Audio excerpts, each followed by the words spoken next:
জীৱনত তিনিটা কথাই একদম চিধা চিধিকৈ শিকিলোঁ আৰু বুজিলোঁ। এটা হৈছে মানুহৰ টকা মেইন। এই পইচা নহ'লে আজি দুনিয়াত মানে একো নহয়। পইচাই সৰ্বোচ্চ হয় সকলোৰে ক্ষেত্ৰত, সকলো কামতে পইচাটোৱে লাগে নহয় জানো। তাৰপিছতে পইচা হ'লে মানে সন্মান মান চব পোৱা যায়, আপোন মানুহ পোৱা যায়, বন্ধু বৰ্গ চব যি মন তাক কিনিব পাৰি, বেমাৰ আজাৰ হ'লেও ডক্তৰক দেখাব পাৰি, চবতে অকল পইচাই লাগে। আৰু 2 নম্বৰটো হৈছে হাজাৰ মানুহ লগত থাকক, যিমান যি হ'লেও নিজৰ প্ৰব্লেম সদায় নিজেহে ছল্ভ কৰিব লাগিব, আনে কেতিয়াও কৰি নিদিয়ে, সেইটো এটা মনত ৰাখিব।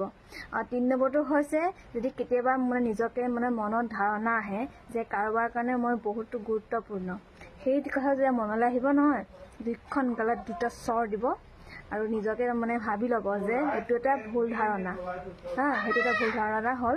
তো সেইটো হৈছে ল'ব, এইটো এটা হৈছে মানে একদম ৰিয়েল সঁচা কথা, আৰু বাকীবোৰ চব সাধু কথা, হয়নে নহয়?